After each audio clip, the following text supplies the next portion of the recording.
اعوذ باللہ من الشیطان الرجیم بسم اللہ الرحمن الرحیم السلام علیکم ورحمۃ اللہ وبرکاتہ۔ آپ دیکھ رہے ہیں A to Z عملیات چینل۔ آج میں آپ کے لیے ایک ایسا عمل لے کر حاضر ہوا ہوں، اس کو میں وظیفہ نہیں کہوں گا، اس لیے کہ اس کے لیے آپ کوئی مشکل یا کوئی پریشانی حل نہیں کریں گے، بلکہ یہ ایک ایسا عمل ہے جو بندہ چاہتا ہے کہ وہ کسی جن یا پری کو مسخر کر لے، قید کر لے، پری وہ جن اس کے تابع ہو جائے، تو جب یہ عمل کرے گا تو انشاءاللہ العزیز پری اور جن اس کے تابع ہو جائیں گے۔ لیکن شرط یہ ہے کہ یہ اپنی ذمہ داری پر آپ کریں گے، میری اس میں کوئی ذمہ داری نہیں ہوگی۔ کل کو مجھے نہ کہنا کہ ہمیں کوئی پریشانی ہوئی ہے۔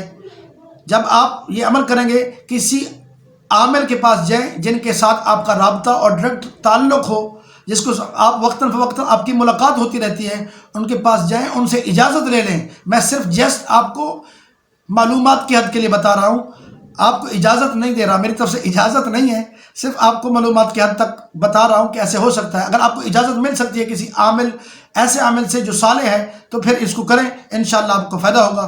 جو آپ پری یا جن جس کو آپ مسخر کریں گے، جس کو اپنے تابع کریں گے، وہ آپ کے ہر مشکل میں، ہر کام میں آپ کی مدد کرے گا، ہر چیز کے لیے آپ کے لیے آسانیاں پیدا کرے گا۔ تو آپ نے ہر روزانہ نماز عشاء کے بعد کسی الگ جگہ پہ بیٹھیں، سورۃ جن کو 7 بار پڑھیں، اور نیت یہی رکھیں کہ میں کسی جن کو یا ہمزاد کو یا پری کو میں اپنے تابع کرنا چاہتا ہوں۔ تو 21 دن تک آپ نے اس کو جاری رکھنا ہے۔ 21 دن میں اگر یہ مکمل نہ ہو سکے تو پھر 41 دن کے اندر یا جن آپ کے تابع ہو جائیں گے یا آپ جنوں کے تابع ہو جائیں گے، کچھ نہ کچھ تو ہوگا ضرور۔ یہ اس لیے کہہ رہا ہوں کہ آپ اس کے تابع ہو جائیں گے، مطلب یہ ہے کہ اگر آپ کسی اچھے عامل یا صالح عامل سے آپ کا تعلق نہیں ہوگا تو پھر آپ جنوں کے تابع ہو جائیں گے، جیسے ان کا کنٹرول آپ پر ہوگا، آپ اسی طرح رہیں گے۔ اگر آپ کے ہاتھ کسی صالح کے ہاتھ میں ہے تو پھر یقیناً جن آپ کے تابع ہوں گے، پھر آپ ہر کام ان سے نکلوا سکتے ہیں۔ امید کرتا ہوں کہ آج کا میرا یہ بتایا ہوا عمل آپ کو پسند آیا ہوگا۔ اگر پسند آیا ہے تو پلیز اس کو آگے شیئر کریں، اور ساتھ میں یہ اپنی ذمہ داری پر کریں۔ اس پہ ثواب یا گناہ کا تعلق نہیں ہے، یہ آپ اپنی مرضی پہ کر سکتے ہیں، اگر نہ بھی کریں تو کوئی خاص آپ کو مجبور نہیں کیا جا رہا، بس یہ آپ کو علم ہو جائے۔ لیکن یہ بتایا اس لیے جا رہا ہے تاکہ دوسروں کو علم ہو جائے۔ اگر میرے کسی بھائی نے کوئی وظیفہ یا کوئی عمل یا کوئی دعا پوچھنی ہے تو وہ کمنٹس کر کے پوچھ سکتا ہے۔